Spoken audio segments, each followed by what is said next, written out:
who gets back up 3 days later after he gets murdered in public, who gets back up under his own power. Buddha didn't do that shit. Right. You know, so. You believe that was a real event? Yeah, I do.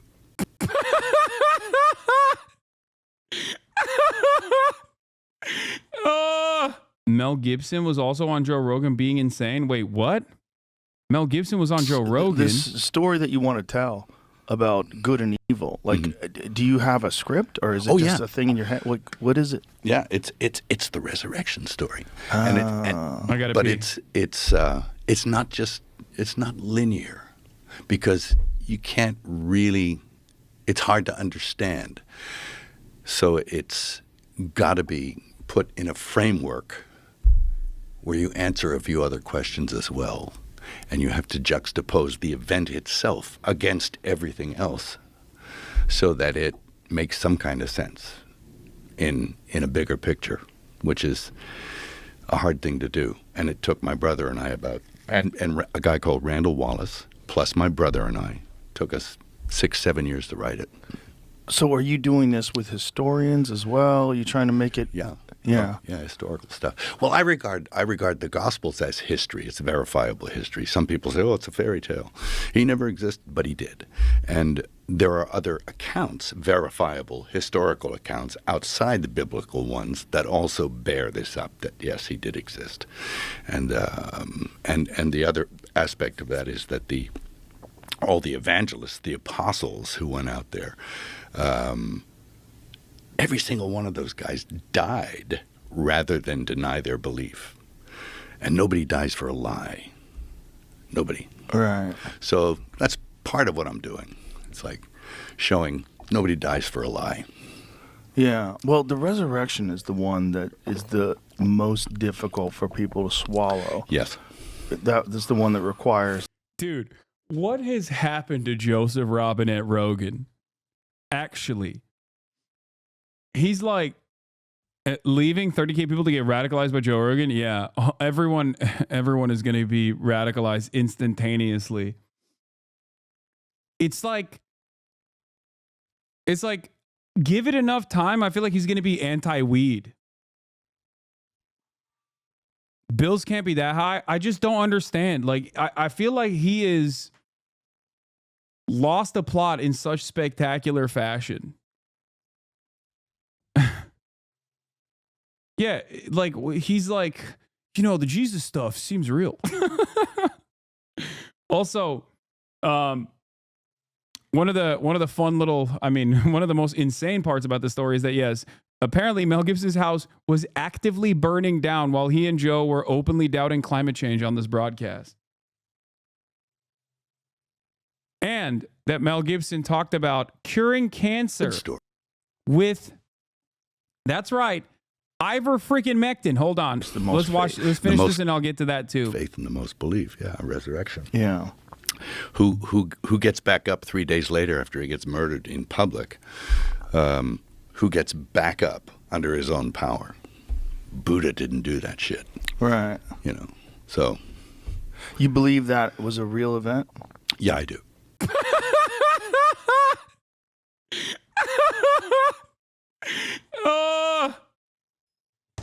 Come on, man. Even Joe's like, was that?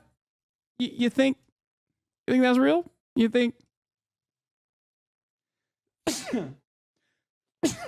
I love these guys, man. They're like, Jesus actually got killed and then was resurrected after 3 days. That's real. Ivermectin cured cancer. That's also real. You know what's not real? Climate change.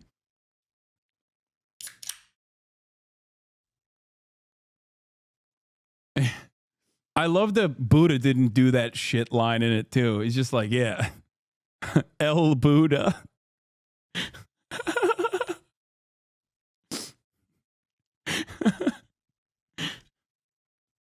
This is amazing. All right, let's see what else he was cooking up. I like that Mel Gibson has not even remotely reconsidered any of his like manic statements that originally got him canceled, which is not real anyway. Like, there's no such thing as like real cancellation anyway. But like, He is notoriously a rabid, a vicious man. Very famously has said a lot of,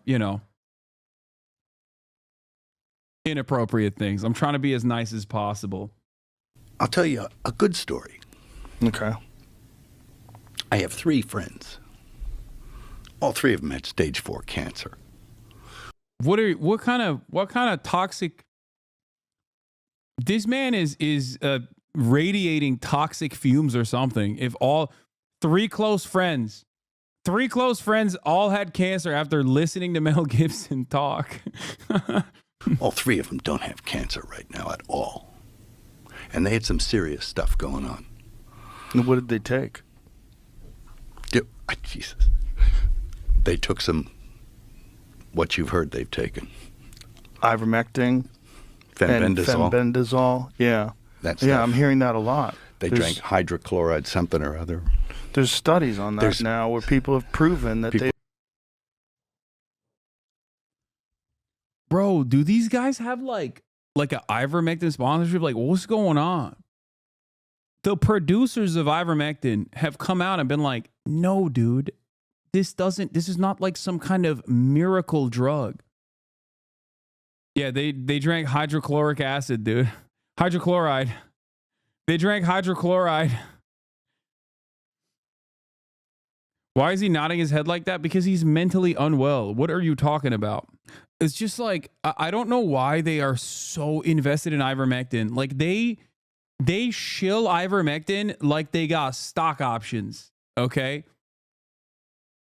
And it was born directly out of having a contrarian, like anti-mainstream narrative. It's not born out of like an immediate material benefit. Purely out of just like, I don't trust mainstream narratives. They told me that this is not going to be a cure, so I'm going to go ahead and assume it's a cure. That's so crazy. They succeeded doing the Tide Pod challenge. Yeah, these are the same guys who are like, this next generation is eating Tide Pods. And then they're like, nah, but also ivermectin cures cancer. It's drinking methylene blue and stuff like that. Yeah, methylene blue, which was a fabric dye. Yeah. Yeah, it was a textile dye. And now they find out it has profound effects on your mitochondria. Yep. Yeah. This stuff works, man. I'm sorry, what?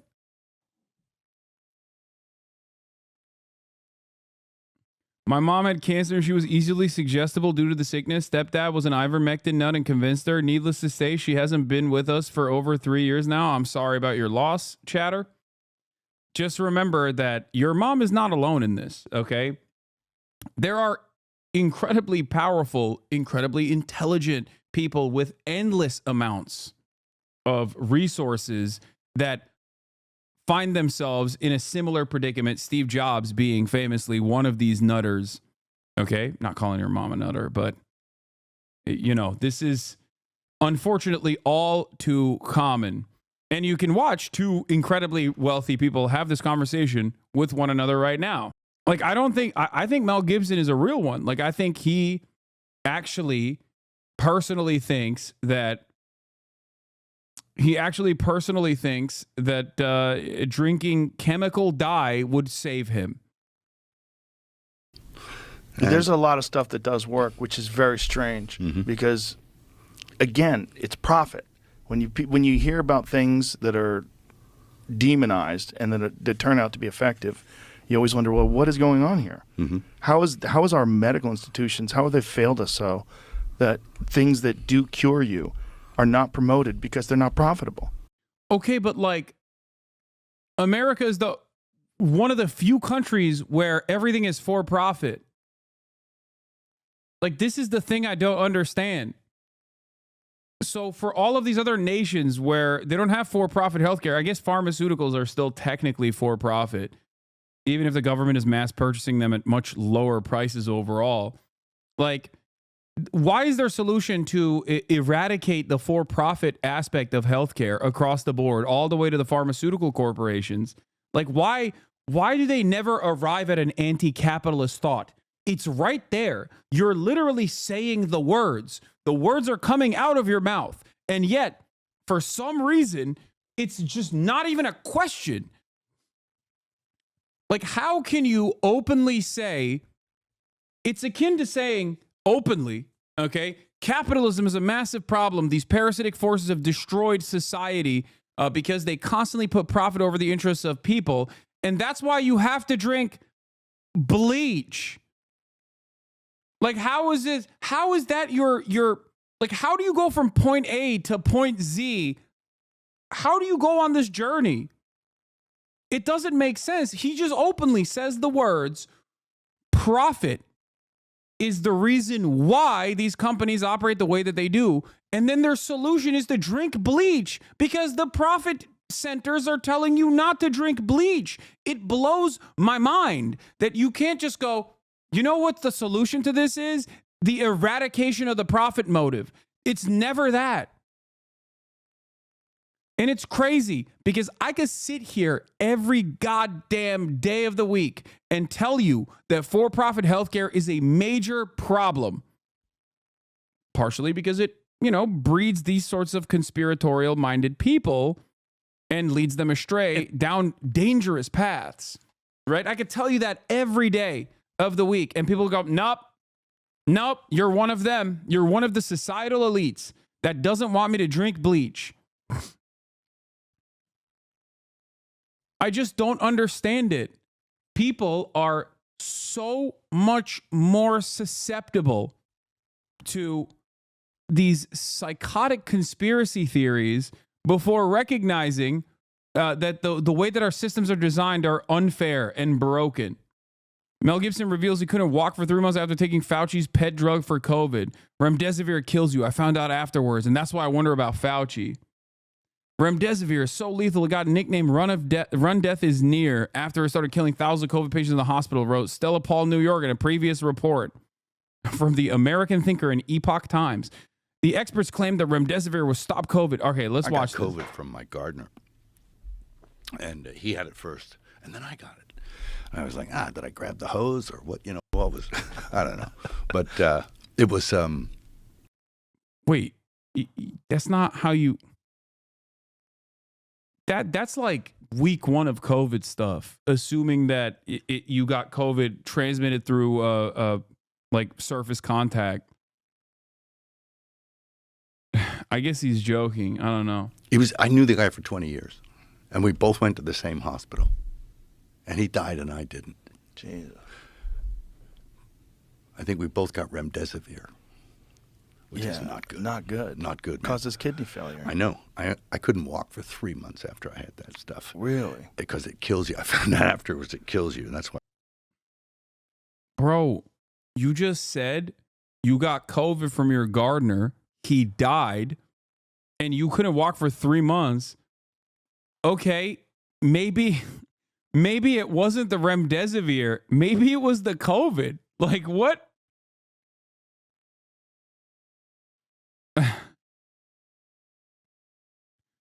You just admitted it killed the gardener.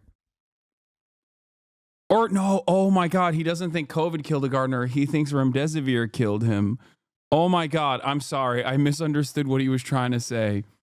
Oh, I'm not operating on the level of stupid that he is. Oh God, he's saying Remdesivir killed him. Of course, I'm so dumb. I'm sorry. Of course it wasn't COVID that killed him. I wonder about Fauci, Oh, you should wonder about that guy. Yeah. When meanwhile, they were trying to... What does Fauci have to do with Remdesivir?